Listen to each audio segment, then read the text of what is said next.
आज की क्लास में आप सभी का बहुत बहुत स्वागत है। आइए देखते हैं आज का प्रैक्टिस सेट जो आपका ये आधारित है हिंदी साहित्य का दूसरा इतिहास से। इसके रचनाकार हैं बच्चन सिंह। आइए देखते हैं पहला क्वेश्चन आपका है, हिंदी उर्दू को अलगाने का योजनाबद्ध प्रयास किसने किया? पहला है ग्रियर्सन ने, दूसरा है गिलक्राइस्ट ने, तीसरा है तासी ने, चौथा है लल्लू लाल ने। इसमें आप सबको बताना है राइट आंसर क्या होगा। हिंदी और उर्दू को अलगाने का योजनाबद्ध प्रयास किसने किया? यहाँ आपका राइट आंसर हो जाता है ऑप्शन 2, गिलक्राइस्ट ने। आइए देखते हैं आगे क्वेश्चन नंबर दूसरा है, उर्दू को यामनी भाषा कहने का श्रेय किसे है? ऑप्शन ए सदल मिश्र, दूसरा निवाज दास, तीसरा लल्लू लाल, चौथा गिलक्राइस्ट। इसमें आपको राइट आंसर देना है। राइट आंसर क्या होगा?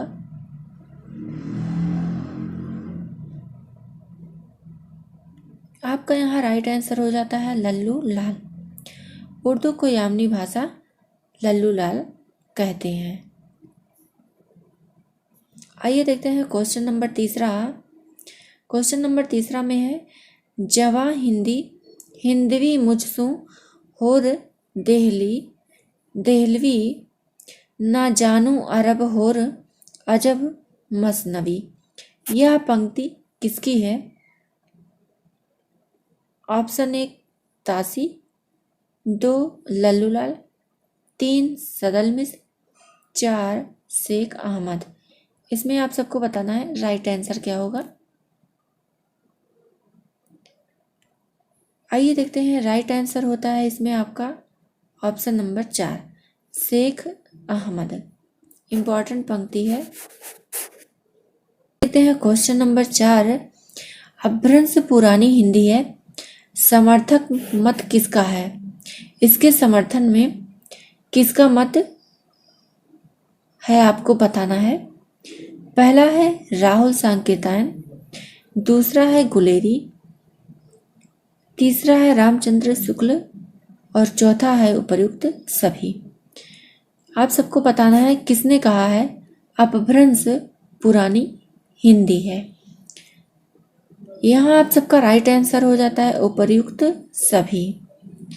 अपभ्रंश को पुरानी हिंदी राहुल सांकेतायन ने भी कहा है, चंद्रधर शर्मा गुलेरी ने भी कहा है और रामचंद्र शुक्ल ने भी कहा है अपभ्रंश को पुरानी हिंदी। आइए देखते हैं क्वेश्चन नंबर 5।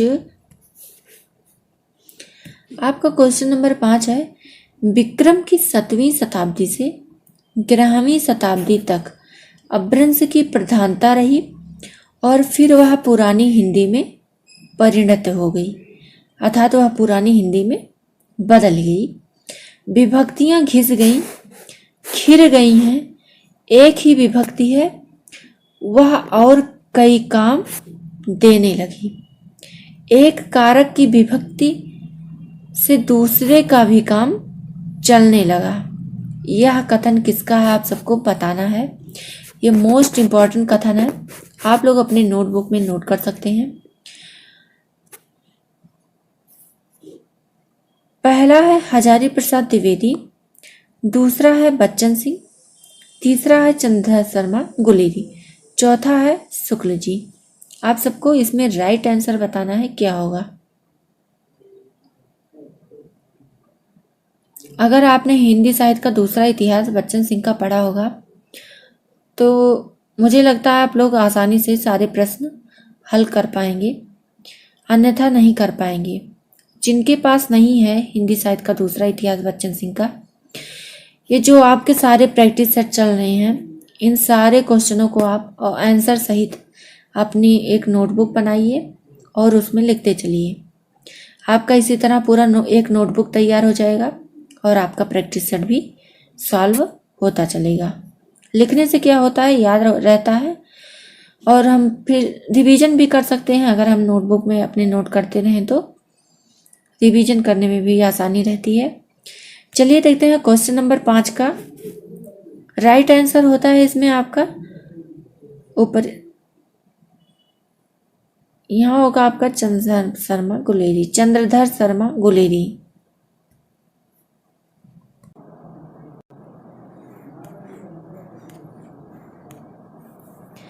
यहाँ आपका राइट आंसर हो जाता है चंद्रधर शर्मा गुलेरी। यहाँ देख सकते हैं, आपको यहाँ से भी पूछा जा सकता है, अपभ्रंश की प्रधानता रही, फिर भी वह पुरानी हिंदी में परिणति हो गई, विभक्तियाँ घिस गईं खिर गईं, एक ही विभक्ति है, वह एक और कई काम देने लगी।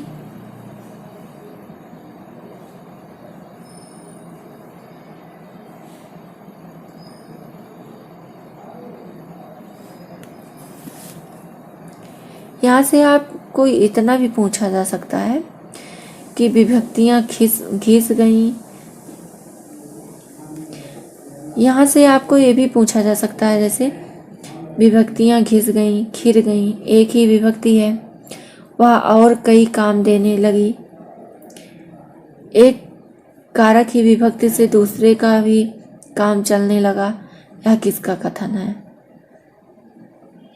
या फिर इतना भी दे सकते हैं, विक्रम की 7वीं शताब्दी से 11वीं शताब्दी तक अपभ्रंश की प्रधानता रही और फिर वह पुरानी हिंदी में परिणति हो गई।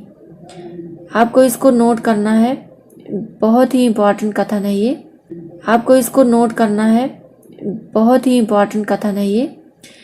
इसमें आपका राइट आंसर होगा तीसरा, ये इनका है कथन चंद्रधर शर्मा गुलेरी का। आगे देखते हैं क्वेश्चन नंबर 6। पुरानी अपभ्रंश संस्कृत और प्राकृत से मिलती है और पिछली पुरानी हिंदी से है, कथन किसका है? पहला है रामविलास शर्मा, दूसरा है रामस्वरूप चतुर्वेदी, तीसरा है बच्चन सिंह, चौथा है चंद्रधर शर्मा गुलेरी। इसमें आप सबको बताना है राइट आंसर क्या होगा, यह कथन किसका है? पुरानी अपभ्रंश संस्कृत और प्राकृत से मिलती है और पिछली पुरानी हिंदी से, यह आपको बताना है इसमें राइट आंसर क्या होगा, कथन यह किसका है? तो ये भी आपका है चंद्रधर शर्मा गुलेरी, यह कथन इनका है। आप लोग नोट करते रहिए इसको। आगे देखते हैं क्वेश्चन नंबर 7। अपभ्रंश को दो भागों में पुरानी अपभ्रंश और परवर्ती अपभ्रंश में किसने बांटा है? यहाँ अपभ्रंश को दो भागों में विभाजित किया गया है, पुरानी और परवर्ती में। आप सबको बताना है राइट आंसर क्या होगा। पहला है चंद्रधर शर्मा गुलेरी, दूसरा है बच्चन सिंह, तीसरा है हजारी प्रसाद द्विवेदी, चौथा है नामवर सिंह। इसमें राइट आंसर क्या होगा? इसमें भी आपके राइट आंसर होते हैं Chandradhar Sharma Guleri. Very most question है, वेरी इंपॉर्टेंट प्रश्न है। शुक्ल जी ने कण्हापा का समयकाल समोत 900 से माना है।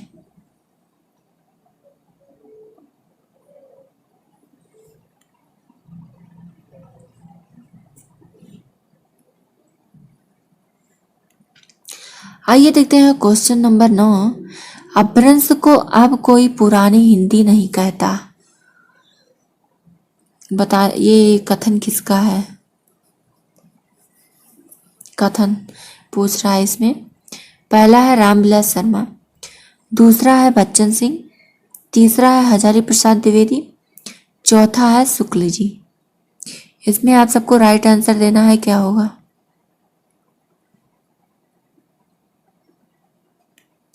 इसमें आपका राइट आंसर हो जाता है क्वेश्चन नंबर 9 का ऑप्शन नंबर 3, हजारी प्रसाद द्विवेदी। अपभ्रंश को अब कोई पुरानी हिंदी नहीं कहता।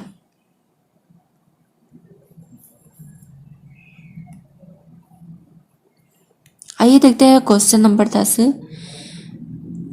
सिद्धों की उद्धृत रचनाओं की भाषा देश भाषा मिश्रित अपभ्रंश अर्थात पुरानी हिंदी की काव्य भाषा है।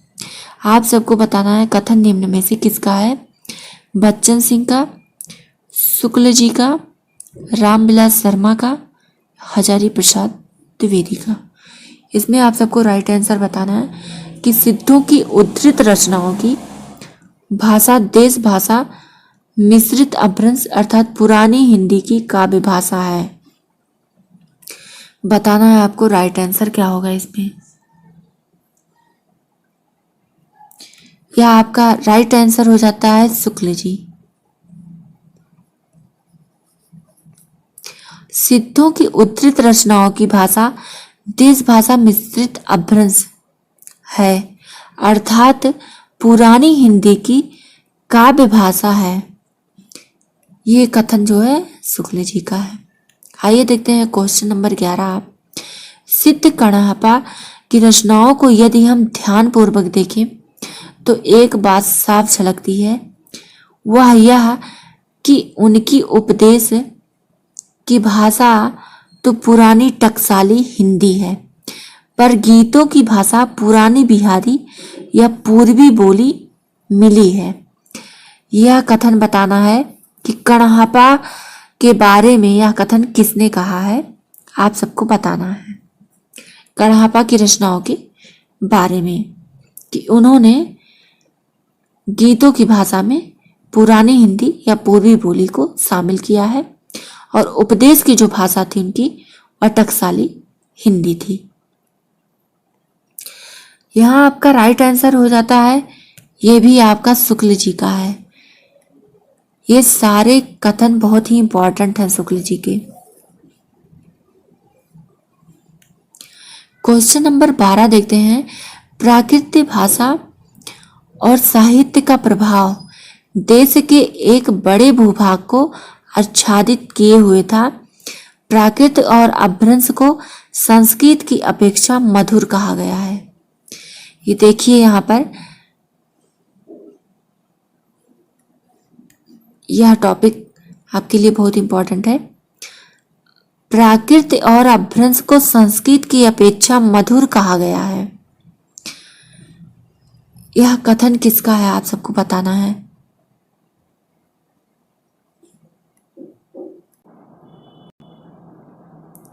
यहाँ आप सबका राइट आंसर हो जाता है बच्चन सिंह। प्राकृत भाषा और साहित्य का प्रभाव देश के एक बड़े भूभाग को आच्छादित किए हुए था। प्राकृत और अपभ्रंश को संस्कृत की अपेक्षा मधुर कहा गया है।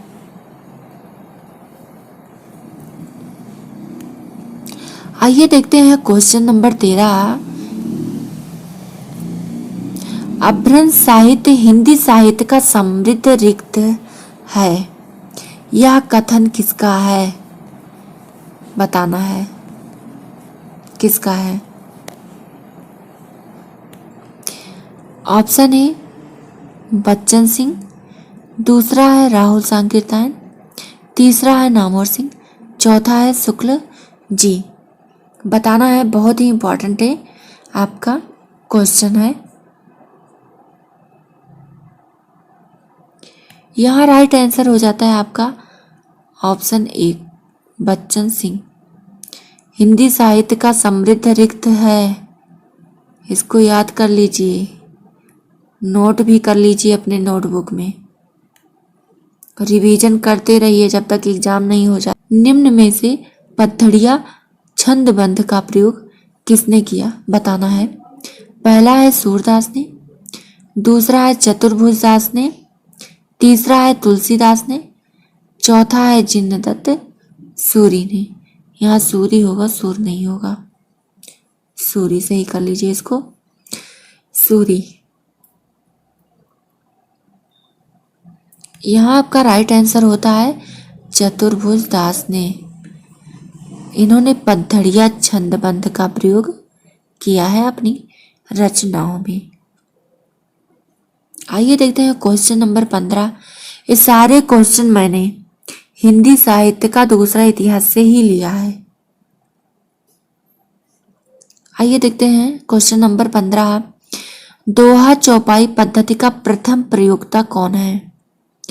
पहला है राहुल सांकृत्यायन, दूसरा है कणहापा, तीसरा है सरपाद, चौथा है पुष्य दंत। इसमें राइट आंसर बताना है आप सबको क्या होगा। यहाँ राइट आंसर हो जाता है सरहपाद। सरहपा भी रहता है, सरहपाद भी रहता है, सरहपा। दोहा चौपाई पद्धति का प्रथम प्रयोक्ता जो है वो सरहपाद को माना गया है यहाँ पर। आइए देखते हैं क्वेश्चन नंबर 16। जिनदत्त सूरी ने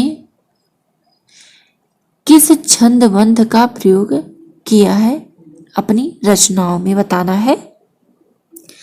पहला है दोहा चौपाई, दूसरा है पद्धड़िया, तीसरा है अरिल, चौथा है आपका करिल। बताना है आपको। जिनदत्त सूरी ने किस छंदबंध का प्रयोग या किस छंद का प्रयोग अपनी रचनाओं में किया हुआ है? राइट आंसर देना है आपको।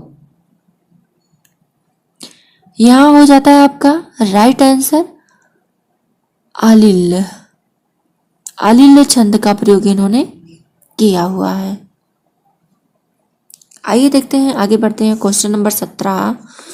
जैन परंपरा के प्रथम कवि हैं। आपको बताना है जैन परंपरा के प्रथम कवि कौन है। पहला है पुष्यदंत, दूसरा है कणहापा, तीसरा है स्वयंभू, चौथा है सरहपा। इसमें आप सबको राइट आंसर बताना है क्या होगा। यहाँ राइट आंसर हो जाता है स्वयंभू। जैन परंपरा के प्रथम कवि हैं।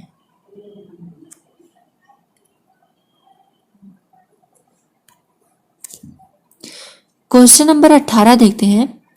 बौद्ध सिद्धों का समय कब से कब तक माना जाता है?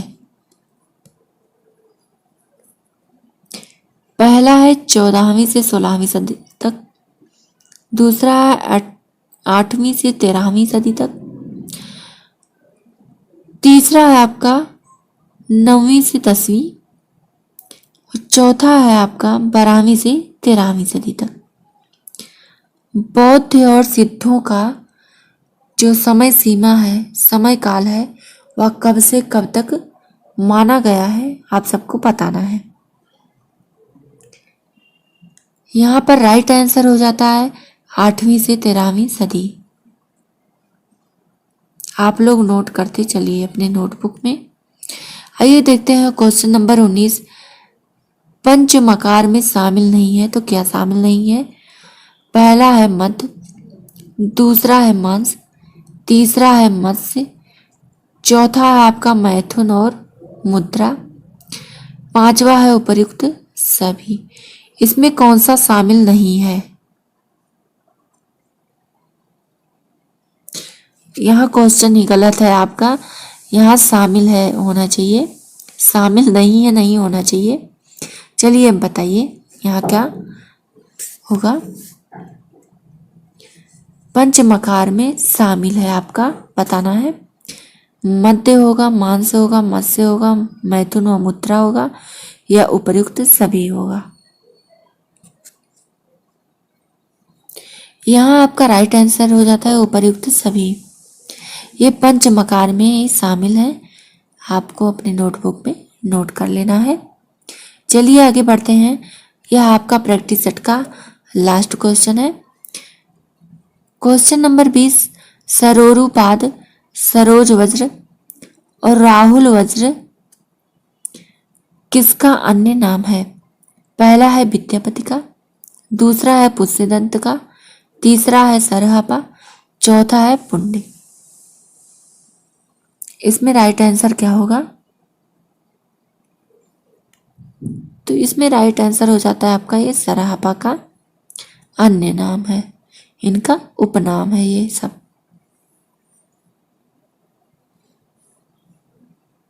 आज की क्लास यहीं तक, मिलते हैं अगली नई क्लास में। आज की क्लास कैसी लगी आप लोग कमेंट करके जरूर बताइएगा। मैंने उन्हीं क्वेश्चनों को शामिल किया है जो परीक्षा की दृष्टि से महत्वपूर्ण है आपके लिए।